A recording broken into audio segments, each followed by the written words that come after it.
अस्सलाम वालेकुम dear students, welcome to my YouTube channel Maria's learning. Start करने से पहले अगर आपने अभी तक मेरे चैनल को सब्सक्राइब नहीं किया तो जल्दी से सब्सक्राइब कर दें, लाइक करें, शेयर करें और बेल आइकन को प्रेस कर दें ताकि आने वाली मेरी सारी न्यू वीडियो का नोटिफिकेशन आपको मिलता रहे। तो स्टार्ट करते हैं। आज हम देखेंगे म्यूटेशन। म्यूटेशन क्या होता है? Change in the nucleotide sequence of DNA. DNA के न्यूक्लियोटाइड के सीक्वेंस में किसी भी किस्म का चेंज जो है वो म्यूटेशन कहलाता है। अब आप सबको पता है डीएनए का मोनोमर जो है वो न्यूक्लियोटाइड है। न्यूक्लियोटाइड का एक खास तरह का सीक्वेंस होता है। अगर उस सीक्वेंस में किसी भी किस्म की चेंज आ जाए तो वो म्यूटेशन काउज करता है। अब mutation source of discontinuous variation. अब ये किसी भी डिसकॉन्टिन्यूस वेरिएशन का सोर्स होता है। अब वेरिएशंस क्या होती हैं? वेरिएशंस टू टाइप्स की होती हैं, continuous variation, discontinuous variation. Continuous variation वो वेरिएशंस होती हैं जो कॉन्टिन्यू रहती हैं, जनरेशन टू जनरेशन कॉन्टिन्यू रहती हैं। वो आपके डिसेंडेंट्स में होंगी, फिर आपके पेरेंट्स में आई, उससे फिर आपके ऑफस्प्रिंग में जाएंगी, फिर उनके ऑफस्प्रिंग में, उनके ऑफस्प्रिंग में, इस तरह ये कंटिन्यू रहेंगी और चलती ही जाएंगी। किसी भी तरह की जो वेरिएशंस होंगी वो डिसकॉन्टिन्यूस वेरिएशन होंगी। और वो वेरिएशन जो जनरेशन टू जनरेशन पास नहीं होती वो डिसकॉन्टिन्यूस वेरिएशन कहलाती हैं। कॉन्टिन्यूस वेरिएशन का जो सोर्स है वो क्रॉसिंग ओवर है। क्रॉसिंग ओवर कहाँ होती है? ये सेल डिवीजन के मियोसिस 1 में उसकी एक स्टेज होती है पैकेटिन स्टेज, उसमें क्रॉसिंग ओवर होती है जिसके नतीजे में कॉन्टिन्यूस वेरिएशन जो होती हैं वो नेक्स्ट जनरेशन में पास आउट होती है। जबकि डिसकॉन्टिन्यूस वेरिएशन का जो सोर्स है वो है म्यूटेशन। अब डिसकॉन्टिन्यूस वेरिएशन वो वेरिएशंस होती हैं जो आपके पेरेंट्स में नहीं है बट आप में है, या आप में नहीं है आपके नेक्स्ट बच्चों में है, मीन के एक जनरेशन में नहीं है लेकिन नेक्स्ट ऑफस्प्रिंग में या नेक्स्ट जनरेशन में वो हो जाती हैं। अब जो ये डिसकॉन्टिन्यूस वेरिएशन होती हैं ये म्यूटेशन की वजह से होती हैं। म्यूटेशन काउज करता है डिसकॉन्टिन्यूस वेरिएशन को। डिसकॉन्टिन्यूशन वेरिएशंस रीज़न बनती है एवोल्यूशन की। तो हम कह सकते हैं mutation is the raw material for evolution.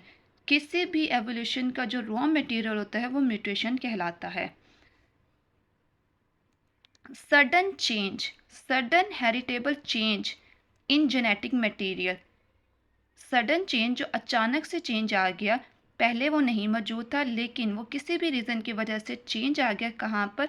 Genetic material के अंदर। वो नेक्स्ट हेरिटेबल भी है यानी कि नेक्स्ट जनरेशन में पास भी होता है। तो वो चेंज कर देगा जीनोटाइप को और फिर इस जीनोटाइप की वजह से इफ़ेक्ट होगी फिनोटाइप। तो इस तरह के चेंज को क्या बोलते हैं? म्यूटेशन। अब म्यूटेशन को ये भी कहा जाता है एनी टाइप ऑफ चेंजेस, किसी भी तरह की चेंजेस इन द क्वालिटी में और क्वांटिटी ऑफ डीएनए, या डीएनए की क्वांटिटी में किसी भी तरह का चेंज आ जाए तो वो भी म्यूटेशन को ही काउज करता है। क्वालिटी में हो सकता है उसका स्ट्रक्चर चेंज हो जाए, क्रोमोसोम्स का नंबर या तो कम हो जाए या बढ़ जाए। इसी तरह क्वांटिटी में क्या हो जाएगा? एडिशन हो जाएगी या डिलीशन हो जाएगी। तो ये सब क्या काउज करेंगे? म्यूटेशन ही काउज करेंगे। अब नेक्स्ट देखते हैं म्यूटॉन।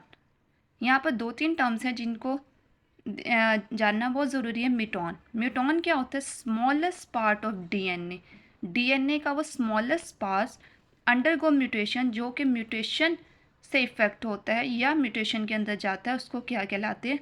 म्यूटॉन कहलाते हैं। डीएनए बहुत लंबा सा बड़ा सा एक थ्रेड होता है, उसका जो स्मॉलेस्ट छोटा सा पार्ट होता है जिसके अंदर म्यूटेशन होती है वो म्यूटॉन कहलाता है। म्यूटाजन जिस तरह कार्सिनोजेंस होते हैं उसी तरह म्यूटाजेंस भी है। Mutagens is consist of 2 words, muta और gens. Muta mean mutation, gens mean agents. वो एजेंट्स जो कि म्यूटेशन को काउज करते हैं वो म्यूटाजेंस कहलाते हैं।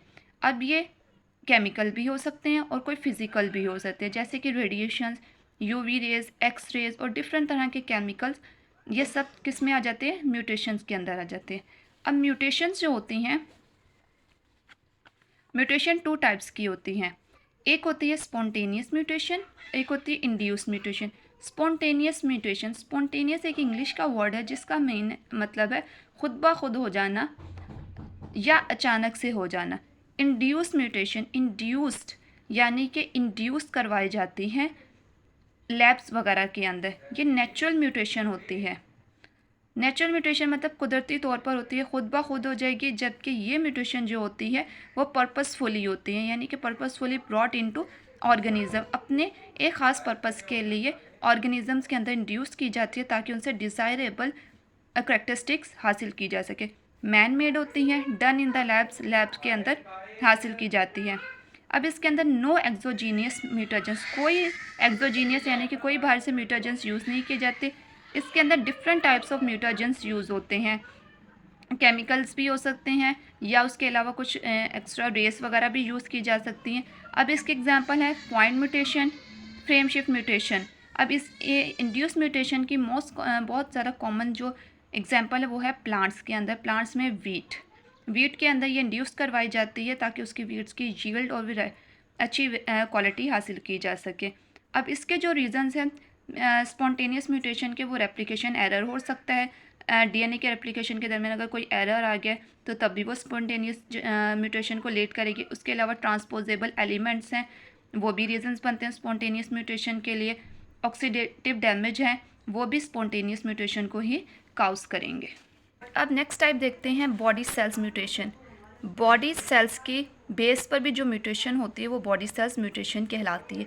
आप सबको पता है कि बॉडी के अंदर 2 टाइप्स के सेल्स होते हैं, एक होते हैं जर्मिनाइल सेल्स और एक होते हैं सोमैटिक सेल्स। जर्मिनाइल सेल्स वो सेल्स होते हैं जो कि गैमीट्स काज करते हैं या रिप्रोडक्टिव सेल्स होते हैं। इजी वर्ड्स में वो रिप्रोडक्टिव सेल्स होते हैं, जैसे कि फीमेल्स के अंदर ओवरीज, मेल्स के अंदर टेस्टिस। अब उन सेल्स के अंदर जो भी म्यूटेशन होगी वो इन नेक्स्ट जनरेशन में पास होगी, क्योंकि इस तरह के सेल्स जो होते हैं जर्मिनाइल सेल्स वो रिप्रोडक्शन के अंदर इन्वॉल्व होते हैं, तो उनमें किसी भी तरह की जो म्यूटेशन होगी वो नेक्स्ट जनरेशन में पास होगी। जबकि सोमैटिक सेल्स वो सेल्स होते हैं जो कि रिप्रोडक्शन के अंदर रोल प्ले नहीं करते, लेकिन वो पूरी की पूरी बॉडी को बनाते हैं। तो इस तरह के सेल्स के अंदर जो म्यूटेशन होती है वो नेक्स्ट जनरेशन के अंदर पास नहीं होती।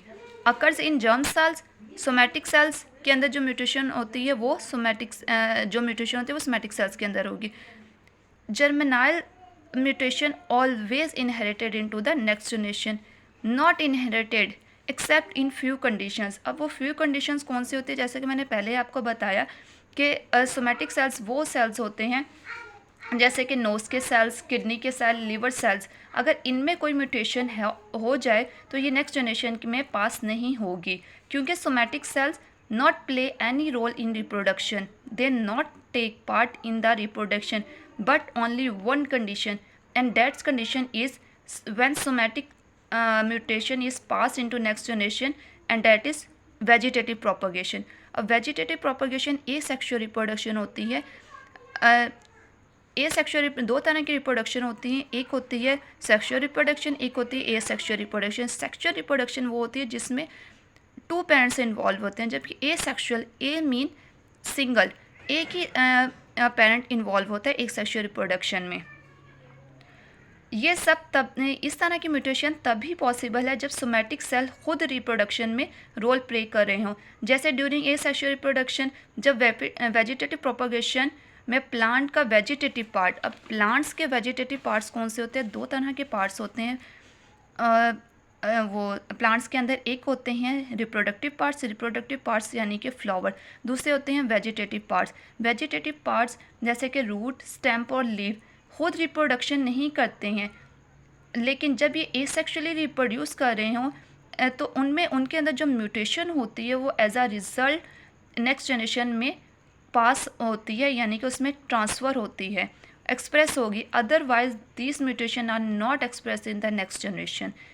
सो germinal mutation is the raw material for evolution, क्यों ये रॉ मटेरियल होता है, जैसे हमने पहले भी इसको पढ़ा है कि ये रॉ मटेरियल होता है, एवोल्यूशन के लिए रोल प्ले कर रहा होता है, जबकि सोमैटिक या वेजिटेटिव सेल म्यूटेशन जो होती है वो रोल प्ले नहीं करती एवोल्यूशन के अंदर।